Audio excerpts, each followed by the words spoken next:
Oi, pessoal! Hoje a gente vai falar sobre um peso que muita gente carrega sem nem perceber. Aquela sensação de que tudo, absolutamente tudo, é nossa responsabilidade.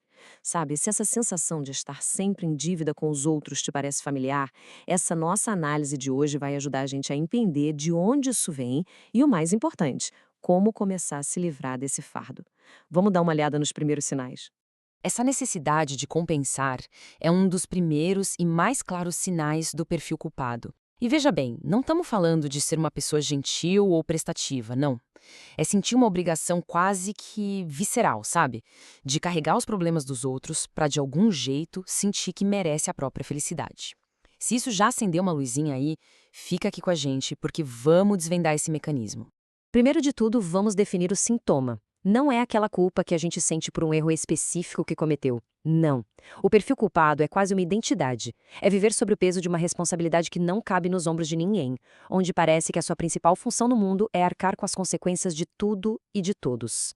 Essa frase, nossa, essa frase é quase um mantra silencioso para quem tem esse perfil.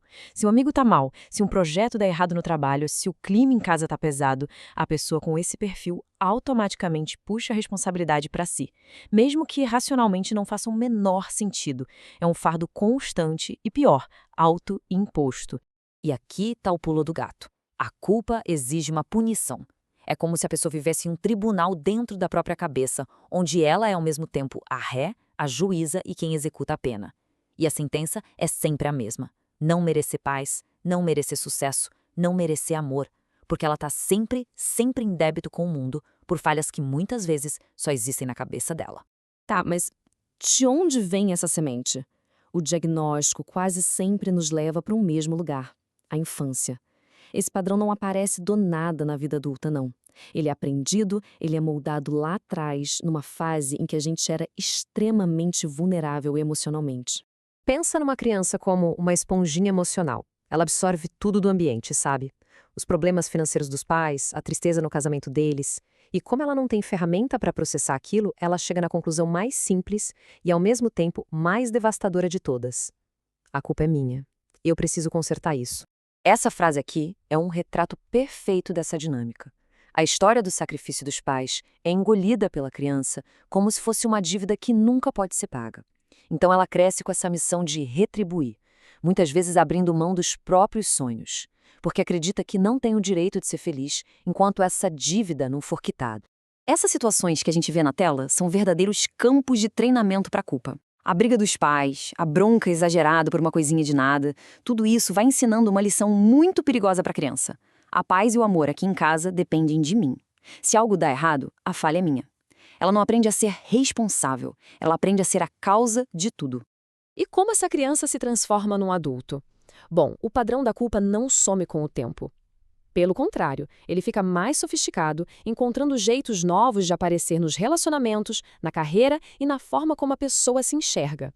Um sinal bem claro disso no dia a dia é a dificuldade de aceitar um elogio ou comemorar uma vitória. Parece que esse adulto vive num déficit emocional, sempre achando que precisa fazer mais, se esforçar mais para merecer o básico, como amor, descanso ou sucesso.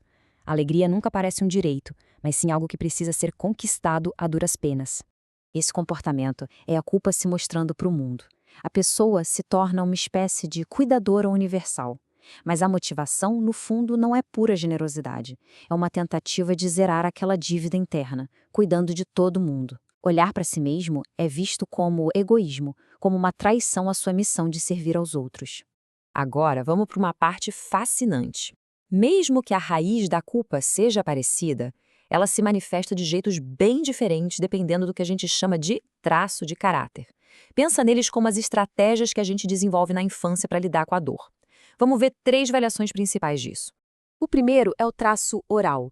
Ele é formado numa fase em que a maior dor que a gente podia sentir era do abandono, da falta. Então, para essa pessoa, o medo central é ser deixada sozinha. O mais importante é a conexão com os outros, e ela vai fazer de tudo para garantir que essa conexão não se quebre. A lógica aqui é meio torta, mas faz sentido para quem sente. A culpa vira uma espécie de cola social. Se eu for a pessoa que resolve tudo, que carrega os problemas, todo mundo vai precisar de mim e ninguém vai me abandonar. O problema é que isso atrai relações baseadas na necessidade e não no carinho de verdade, o que só reforça o ciclo de se sentir responsável por todos. O segundo é o traço masoquista. Ele é moldado em momentos de muita pressão e humilhação na infância. Para essa pessoa, o grande medo é ser julgada, criticada, exposta. A estratégia de vida dela é se tornar à prova de falhas para evitar a dor de uma reclamação. Aqui, a culpa é uma tática de prevenção. Se eu carregar todo o peso do mundo, aguentar tudo em silêncio e resolver os problemas antes que eles estourem, ninguém vai ter do que reclamar de mim. É uma busca exaustiva para se tornar inatacável, o que, claro, leva a uma sobrecarga emocional e física gigantesca.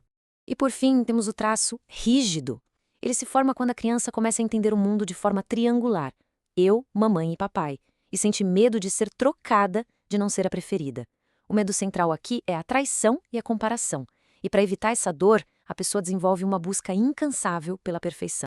Pro rígido, a culpa é a ferramenta da autocrítica. Mesmo que receba 1000 elogios, ele vai focar naquele único detalhe que não ficou perfeito. A culpa é a punição por não ter sido impecável. Isso faz com que seja muito difícil para essa pessoa relaxar ou confiar nos outros, porque ela sempre se sente prestes a ser julgada como imperfeita. Então, resumindo, para o oral, a culpa é uma ferramenta para se conectar. Para o masoquista, é uma ferramenta de proteção. E para o rígido, é uma ferramenta de performance. 3 dores de origem diferentes que levam a um mesmo resultado: carregar um peso que não é seu. Ok, entendemos o diagnóstico. Mas e o tratamento? Como é que começa? A grande questão é: qual o primeiro passo prático para se livrar desse peso? A abordagem que a gente vai ver agora não foca em lutar contra a culpa, mas sim em mudar a nossa relação com ela. O primeiro passo não é entrar numa guerra contra a culpa. Lutar contra um sentimento só dá mais força para ele. O passo crucial é reconhecer que esse padrão, mesmo tendo nascido lá na infância, hoje opera no piloto automático.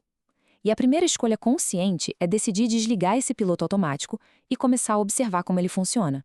Aqui está um plano de ação bem prático. Primeiro, pare de se julgar. Segundo, pare de julgar os outros. Isso já desarma o mecanismo da culpa. E terceiro, o mais importante, comece a apenas analisar suas escolhas. Um exercício simples. No fim do dia, liste 3 momentos em que sentiu culpa. E ao lado de cada um, se pergunte: essa responsabilidade era mesmo minha? Sem se punir, só para entender o padrão. A chave é essa. O julgamento é o que alimenta a culpa. Quando a gente para de colocar rótulos de bom ou ruim nas nossas ações e apenas se observa com curiosidade, a gente corta o combustível desse padrão. A meta inicial não é ser perfeito, é ter consciência. E o simples ato de observar sem julgar já é um passo gigantesco para a cura. E eu deixo essa pergunta final no ar. A culpa precisa de julgamento para sobreviver? O que acontece quando ela é encarada só com observação? Experimente fazer isso por 1 semana. Observe sem julgar. Anote sem se punir. Esse é o começo da jornada para trocar a culpa pela autorresponsabilidade consciente, aquela onde cada um escolhe quais pesos realmente quer carregar.